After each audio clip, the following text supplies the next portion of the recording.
तृणमूल कांग्रेस में इन दिनों उठापटक का दौर जारी है। अब इसी बीच खबरें ये भी आ रही है कि तृणमूल कांग्रेस का जो है वो कांग्रेस के साथ विलय हो सकता है। इस तरह की खबरें जो है मीडिया से लेकर सोशल मीडिया पर लगातार चल रही है, और इसके बारे में जब कांग्रेस नेताओं और टीएमसी नेताओं से सवाल किया जा रहा है तो इस पर कुछ खुलकर नहीं बोल रहे हैं। लेकिन ऐसा कहा जा रहा है कि अगर ऐसा होता है तो घर वापसी होगा ममता बनर्जी के लिए, जो कांग्रेस से निकलकर ही तृणमूल कांग्रेस बनाई और फिर पश्चिम बंगाल में सत्ता में आई। पिछले कुछ दिनों का घटनाक्रम बहुत दिलचस्प हो गया है और रितेश इस पे नज़र रख रहे थे। आप बताएंगे पिछले कुछ दिनों में किस तरह से ये पूरा घटनाक्रम डेवलप हुआ है? 4 मई को पश्चिम बंगाल से टीएमसी सत्ता से बाहर होती है, हम्म। जिसके बाद से टीएमसी में फूट दिखाई देने लगती है। बिल्कुल। धीरे धीरे एक एक नेता टीएमसी का साथ छोड़ने लगते हैं, क्योंकि 15 साल से जो राज्य सरकार में सत्ता पर काबिज थी टीएमसी, वो हट चुकी है। अब बंगाल में बीजेपी की सरकार बनी है, लेकिन सरकार में सीएम कौन बना? जो टीएमसी का पूर्व सहयोगी, ममता बनर्जी का पूर्व सहयोगी, दाहिना सेकेंड हैंड माना। हाँ कहा जाता था, शुभेंदु अधिकारी। हाँ हाँ। उसके बाद से पश्चिम बंगाल में डेली कोई न कोई नेता टीएमसी का साथ छोड़ रहा है। किसी दिन राज्य में पश्चिम बंगाल में अभिषेक बनर्जी का विरोध हो रहा है, फिर इनके सांसदों का विरोध हुआ, बिल्कुल। यहाँ तक कि ममता भी कई बार हाँ ममता के खिलाफ भी नारेबाजी हुई। इस बीच क्या हुआ कि 8 तारीख को 8 जून को इंडिया ब्लॉक की बैठक हुई है दिल्ली में, हाँ हाँ जिसमें इंडिया ब्लॉक में शामिल कई गठबंधन जैसे आए, जो भी शामिल है, उसमें ममता बनर्जी भी पहुंची। उस दौरान ममता बनर्जी जो कांग्रेस की नेता हैं सोनिया गांधी, उनसे मुलाकात करती, काफी देर तक बातचीत होती है, बिल्कुल। गुफ्तगू, दोनों का गले मिलने का फोटो गले बहुत वायरल मिलती हैं दोनों, खूब गुफ्तगू होती है। इंडिया ब्लॉक की बैठक होती है, उसमें गुफ्तगू होते है। उसके बाद राहुल गांधी, जिन्हें एक तरीके से कांग्रेस का ही प्रमुख माना जाता है, भले ही मल्लिकार्जुन खड़गे प्रमुख है, उनसे काफी देर तक गर्माजोशी से बातचीत होती है। दोनों नेताओं में क्या बातचीत होती, तीनों नेताओं के बीच में कि टीएमसी कांग्रेस में विलय करेगी या नहीं करेगी, या विलय को लेकर, अपने वजूद को लेकर ममता चर्चा करती है कि हमें, हमारी पार्टी को हार मिली है। ठीक बीजेपी उसी रास्ते पे चल रही, जैसे शिवसेना और एनसीपी के साथ हुआ, उसी तरीके से टीएमसी के साथ भी होता है। हमें मिलकर का लड़ना चाहिए, या हम अपनी वजूद को बचाने के लिए फिर से टीएमसी में आ सकते हैं। ये घटना थी 8 तारीख की। 9 तारीख फिर आता है। ममता बनर्जी क्या करती हैं कि सोनिया गांधी के आवास पर जाती हैं, हाँ। जनपद स्थित आवास पर। वहां दोनों के बीच चर्चाएं होती, काफी देर तक चर्चाएं होती। इस बीच खबर आई कि वो पार्टी में, कांग्रेस में कांग्रेस का विलय कर सकती हैं। लेकिन न ममता ने इसका आधिकारिक बयान दिया, न टीएमसी के किसी नेता ने कहा, न ही कांग्रेस की तरफ से कहा गया। एक दो छोटे छोटे नेताओं को कहा गया, लेकिन बंगाल कांग्रेस के नेताओं ने के सामने जब ये सब सवाल पूछे गए कि क्या टीएमसी का विलय हो जाना चाहिए कांग्रेस में, तो चौधरी से भी बातचीत हुई थी, तो उन्होंने विरोध ही कहा कि अभी खुलकर बात भी नहीं की। तो हालांकि कहीं ना कहीं वो लग रहा है कि बंगाल में अगर कांग्रेस में टीएमसी आती तो ममता का पलड़ा मजबूत होगा, और फिर अभिषेक बनर्जी का दबाव बढ़ेगा, जिनको लेकर टीएमसी में मेन बवाल हो रहा है, सबसे बड़ी चीज। तो फिर इसके बाद ममता वापस आती। फिर 10 जून की बात है। 10 जून को अभिषेक बनर्जी, टीएमसी के महासचिव, ममता बनर्जी के भतीजे, दिल्ली पहुंचते हैं। और जब 9 तारीख को ममता और सोनिया गांधी की मुलाकात हुई, तो उस दौरान सबसे बड़ी चर्चा आई कि अब आगे विलय की बात करने के लिए अभिषेक बनर्जी आएंगे, जो जहां तक राज्यसभा में नेता विपक्ष के लिए ममता बनर्जी के लिए पद मांग सकते हैं। और कुछ टीएमसी के कुछ और मुद्दे थे कि जो कांग्रेस अगर उनको मानती है, पार्टी वार्टी में जो भी रहे उनके, अभी तक हालांकि खुलकर जब तक आए नहीं तब तक हम कुछ कह नहीं सकते। तो अगर मानते हैं तो पार्टी में विलय। फिर आते हैं, राहुल गांधी से मुलाकात करते हैं, कल शाम को सामने तस्वीर आती है, दोनों नेता मुस्कुराते हैं। हाँ, तो वो चीजें रही हैं। हालांकि एक और इंसिडेंट भी, पुराना भी इंसिडेंट है, आपको तो 1997 की, बिल्कुल। जब सोनिया गांधी से तब भी जनपद ही मिलने पहुंची थी।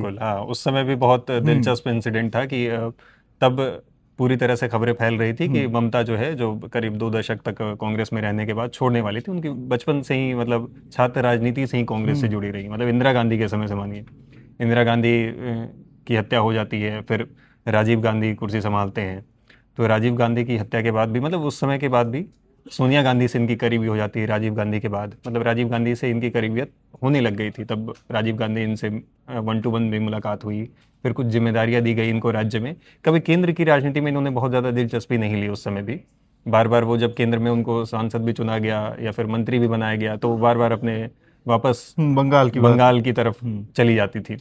तो इसी बीच क्या हुआ कि जब राजीव गांधी की हत्या हो गई तो उसके बाद ऐसे कयास लगाए जा रहे थे कि अब सोनिया गांधी लीडरशिप संभालेंगी, है ना, अध्यक्ष बनेंगी वो पार्टी का, और पार्टी की कमान वही संभालेंगी।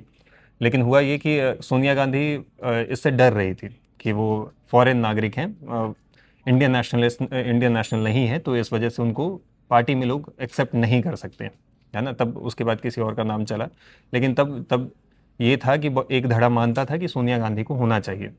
और उसी समय ये हो रहा था कि लग रहा था उनको कि पश्चिम बंगाल में जो है ममता बनर्जी जो थी, वहाँ लोकल नेताओं से उनकी नहीं बन रही थी, है ना। पश्चिम बंगाल के नेता इनको साइडलाइन करने की पूरी कोशिश कर रहे थे कि अब वो राज्य की राजनीति में ज़्यादा भाग न ले, क्योंकि वो लगातार एक्टिव होती थी, सड़कों पे रहती थी, लगातार आंदोलन करती थी, तो लोगों से जुड़ी रहती थी, है ना, उनका कद बढ़ता जा रहा था। तो कांग्रेस के पुराने नेता नहीं चाहते थे कि एक नया कोई लीडरशिप उभरे उनके सामने।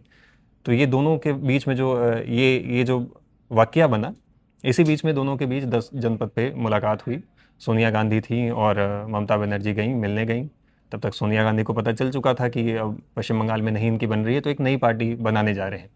और इधर इनको भी पता था कि वो अध्यक्ष पद नहीं स्वीकार कर रहे हैं, तो एक दूसरे को मनाने पहुंचे, है ना। एक दूसरे को मना रहे हैं कि आप, सोनिया गांधी से वो रिक्वेस्ट कर रही हैं कि आप अध्यक्ष बन जाइए, इनको मनाया जा रहा है कि आप पार्टी नहीं छोड़िए और कांग्रेस को ही बढ़ाइए। तो काफ़ी देर मीटिंग हुई दोनों के बीच, लेकिन नतीजा यही निकला कि दोनों ने एक दूसरे की बात नहीं मानी। अब फिर से दोनों की मीटिंग हुई है। अब लगता है कि दोनों एक दूसरे की बात मान पाएंगे, जो सालों पहले नहीं हुआ था। जनपद की एक बड़ी खासियत रही कि जब ममता बनर्जी गई वहाँ, 1997 की बात है शायद। हाँ 97। तो 97 में जब जनपद जाती हैं तो पहले से ही सोनिया को था कि ये पार्टी छोड़ सकती हैं, और ये इस मन से भी गई थी कि हम कांग्रेस का साथ छोड़ेंगे और हमें स्टेट में, राज्य की राजनीति में खूब सक्रिय भूमिका निभानी है, अपनी पार्टी का गठन करेंगे। तो ममता कहीं ना कहीं अपनी माइंड सेट पूरी क्लियर करके गई थी कि हम कांग्रेस से अलग होंगे, हमारे पास इन नेताओं का समर्थन है, हमारे साथ ये सब आ सकते हैं। महिला नेता थी। 90 में भी अच्छा राजीव गांधी ने दिल्ली बुलाया था 90 में एक बार, किसी आंदोलन होना कि आपको आपकी जान को खतरा हो, सब कुछ आप यहाँ आ जाइए। तो फिर इन्होंने लेकर आंदोलन था, प्राइस हाइक हो गया। फिर उसके बाद इन्होंने शुक्रिया कहकर वापस अपनी कोलकाता की राजनीति में सक्रिय हुई। 1998 में क्या हुआ, 97 जनपद वाली वाक्या हुआ, उसके बाद इन्होंने साथ छोड़ा। सोनिया से दूरी बनी, क्या कह सकते हैं कि कांग्रेस से दूरी बढ़ी। उसके बाद फिर ये अपनी पार्टी का गठन अपनी पार्टी से भी तो एक दो बार, मतलब वही गठबंधन में तो रही गठबंधन में, यूपीए की सरकार में एक बार रही है। एनडीए की भी सरकार में, एनडीए की सरकार में तो लगातार थी, हाँ, वाजपेयी की सरकार में थी, रेल मंत्री रही। तो उसके बाद 1998 में अपनी पार्टी का गठन करती है ममता बनर्जी, टीएमसी का गठन होता है। फिर उसके बाद ये राज्य की राजनीति में खूब सक्रिय होती है, इनके पार्टी के नेता जीतने लगे, केंद्र में बनने वाली सरकार की ये सहयोगी दल बनने लगी कि इनके समर्थन से सरकार बनने और गिरने लगी। ऐसी स्थिति में भी आई। फिर 2011 में क्या हुआ कि ममता बनर्जी बहुमत के साथ बंगाल की सत्ता में वापसी करती हैं। क्या कि पहली बार कदम रखती हैं। फिर उसके बाद 2011, फिर 16, 21, 3 पंचवर्षीय चुनाव। बीजेपी 2014 में प्रचंड बहुमत के साथ देश में आती है, कई राज्यों में बीजेपी की सरकार आ जाती है, लेकिन बंगाल में ममता बनर्जी को नहीं ला पाई।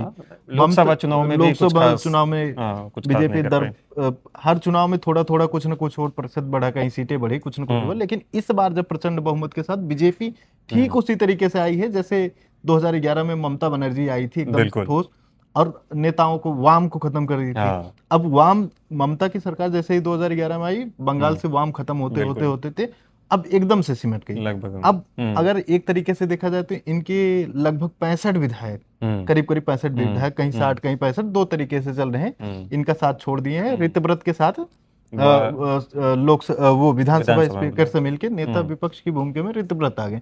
अब उसके बाद क्या हुआ है कि केंद्र में भी हो गया, करीब 19 सांसदों का, हालांकि एक दो उन्होंने बाद में, जैसे शत्रुघ्न सिन्हा का नाम चल रहा था कि वो भी विपक्षी के में शामिल है, एनडीए के साथ रहना चाहते हैं, ये सब करके वो भी साथ छोड़ दी। वो हालांकि कहे कि हम दीदी के साथ हैं। अभी तो खैर कल्याण बनर्जी का सबसे आज की घटना, कल्याण बनर्जी को उन्होंने कहा कि अभिषेक बनर्जी का हम केस नहीं लड़ेंगे, क्योंकि कल्याण बनर्जी सिर्फ टीएमसी के सांसद नहीं, सीनियर एडवोकेट हैं। बिल्कुल। वो कहते हैं कि फर्जी सिग्नेचर मामले में हम नहीं ले, अभिषेक बनर्जी अपमान मेरा नहीं कर सकते हैं, वो हमारे साथ काम करने वाले, उनसे मैं राजनीति में भी सीनियर हूँ, सब जगह सीनियर, हर जगह उम्र में भी सीनियर हूँ, वो हमारा अपमान कर, हम दीदी से बात करेंगे। अगर दीदी अभिषेक के साथ रहना चाहती हैं तो रह लें, हम फिर उनके साथ नहीं रहेंगे। अगर वो उनका रिश्ते को अगर ज्यादा वो तरजीह दे रही हैं बाकी इन सब चीजों को छोड़ के तो फिर उसके बाद वही है।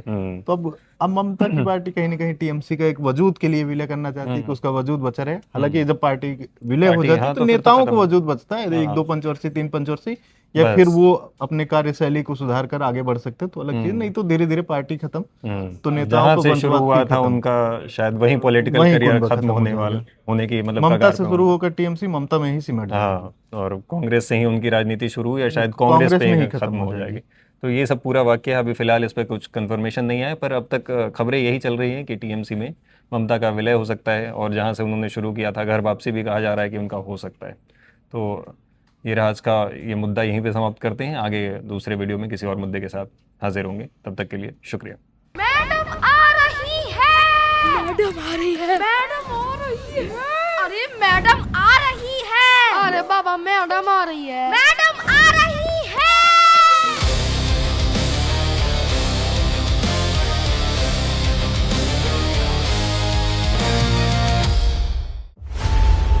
खबरों की रणभूमि में यहाँ शोर नहीं सोच लड़ती, जहां शब्द नहीं फैक्ट्स वार करते हैं और हर सवाल खोलता है सच की नई परत।